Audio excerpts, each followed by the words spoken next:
कैसे हैं आप सब लोग। ब्यूटीफुल सक्सेस स्टोरी लेकर के आई हूँ। लव वाइब्रेशन की सक्सेस स्टोरी है। टूटा हुआ रिश्ता था, सिर्फ एक हफ्ते में इनको लव वाइब्रेशन से सक्सेस मिल गई।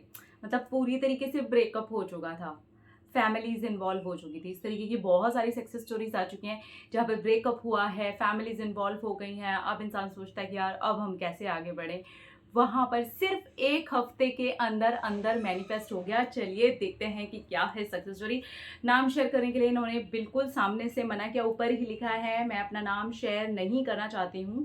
लव वाइब्रेशन से मुझे सिर्फ एक हफ्ते में ही बहुत अच्छी सक्सेस मिली है। मेरा रिश्ता 7 मंथ पहले पूरी तरह से टूट गया था। उनके पेरेंट्स और मेरे पेरेंट्स सबको ही पता था और अब हम दोनों अलग हो गए थे। यहाँ तक ऐसी प्रॉब्लम हम दोनों ने फेस की जहाँ पर अब हमारी फैमिलीज़ भी हमारे फ़ोन और हमारी चीज़ों को चेक करने लगी कि कहीं हम दोनों एक दूसरे से बात तो नहीं करते हैं। वैसे बात ही कुछ ऐसी थी जो मैं यहाँ शेयर नहीं करना चाहती हूँ। बहुत ज़्यादा हम दोनों के बीच में प्रॉब्लम्स बढ़ गई थी कि अब फैमिली को लगा कि इन दोनों का पूरी तरह से अलग हो जाना बहुत ज़्यादा ज़रूरी है और हम दोनों को भी ऐसा ही लग रहा था। लेकिन मैं अपने पार्टनर से बहुत ज़्यादा ही प्यार करती रही हूँ, आज भी करती हूँ और वो भी मुझसे करता है। लेकिन कुछ ऐसी पर्सनल चीज़ों की वजह से हम दोनों के बीच में मिसअंडरस्टैंडिंग बढ़ी और प्रॉब्लम्स एक के बाद एक बढ़ती ही चली गई और हम दोनों के बीच में आए दिन इतनी ज़्यादा लड़ाइयाँ होने लगीं कि ऐसा लगा कि अब इस रिश्ते में बिल्कुल भी प्यार नहीं बचा है। और वो लड़ाइयों की जब लिमिट क्रॉस हो गई तब फैमिलीज़ तक बात गई और फैमिलीज़ को भी ऐसा ही लगना शुरू हुआ। अब इसके बाद में मेन चीज़ शुरू होती है। जब हम दोनों अलग हुए तो शुरू के 2 महीने मैं तो बिल्कुल ही नहीं रह पा रही थी और बीच बीच में कभी कभार मेरे पार्टनर भी मुझे मैसेज कर देते थे और हमारी फैमिली ने एक दूसरे के मैसेज पकड़ लिए थे और उन्होंने कहा तुम लोग फिर से वही सब नाटक करने वाले हो और अब हम ये सब टॉलरेट नहीं कर सकते। इस वजह से अब हम दोनों ने भी एक दूसरे से बिल्कुल ही बात करनी बंद कर दी और अब जब मैं आपके साथ कहानी शेयर कर रही हूँ, हम दोनों की शादी पक्की हो गई है और अब मैं आपको अपनी आगे की कहानी सुनाती हूँ। मैंने अपने बॉयफ्रेंड को 7 महीने के बाद में आपका ही लव वाइब्रेशन का वीडियो स्क्रॉल करते करते आ गया था और मैंने ये सोच करके भेजा कि हम दोनों के बीच में कभी ना कभी तो बहुत ज़्यादा प्यार रहा है और आज भी है।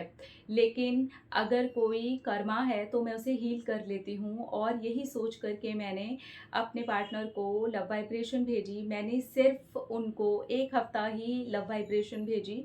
उसके बाद में 8th नाइट जैसे ही आई मेरे माइंड से पूरी तरह से स्किप हो गया और 8th नाइट को जब मैं सो चुकी थी मेरे पार्टनर का मैसेज आया।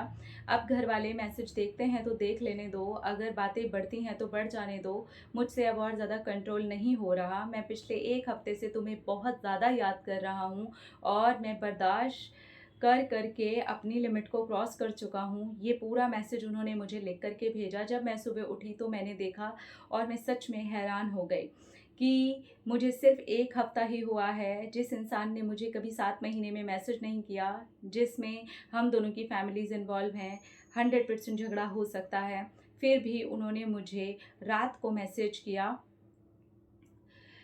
और मैंने भी उन्हें मैसेज का रिप्लाई दिया और हम दोनों ने ही अपनी अपनी फैमिली को समझाया कि हम दोनों एक दूसरे के बिना नहीं रह सकते।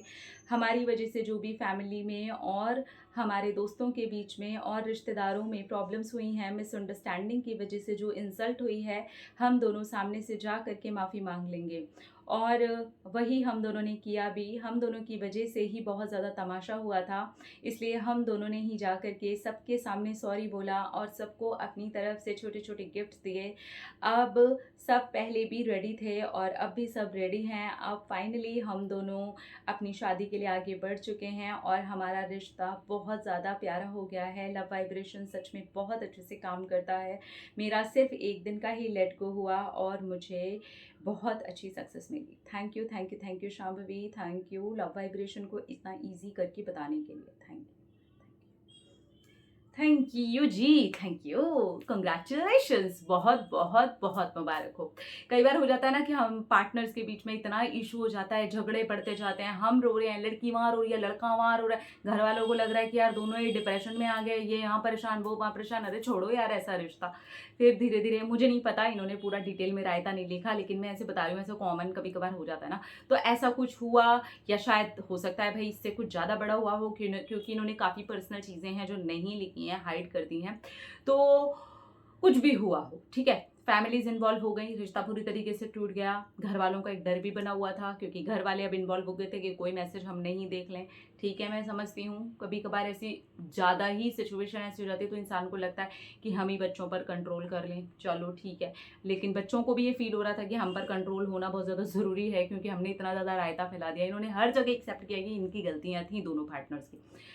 फाइनली होता क्या है कि ये लव वाइब्रेशन भेजते हैं, एक दिन का अपने आप लेट गो हो जाता है। देखिए, फीलिंग बहुत मैटर करती है। अगर आप लव वाइब्रेशन भेज रहे हैं ना, एकदम रिलैक्स रहिए, फील कीजिए कि आप भेज रहे हैं। इन्होंने कोई ऐसी इंटेंशन सेट नहीं करी कि मेरे पार्टनर के साथ मेरा रिश्ता अच्छा हो जाएगा, हम दोनों की शादियां हो जाएंगी, हम दोनों बढ़िया से रहेंगे, कुछ नहीं किया इन्होंने बस एक माइंड सेट किया कि ठीक है यार, कभी तो प्यार किया था ना, आज भी प्यार है ना मेरे अंदर, कर्मा हील कर लेते हैं, क्योंकि फैमिली तो मानने वाली नहीं है। यानी कि माइंडसेट हो गया था कि छोड़ो यार, फैमिली तो नहीं मानने वाली। लेकिन जैसे वो हीलिंग एनर्जी वहां तक भेजी और पार्टनर को समझ में आ गया, और वो पार्टनर ने बोला भी है कि पिछले एक हफ्ते से बहुत याद आ रही है तुम्हारी, love vibration works like this only. Congratulation. अब नंबर रखिए ख्याल, अपने आपसे कीजिए ढेर सारा प्यार, ताकि वो ट्रैक करे ढेर सारा प्यार। Love you.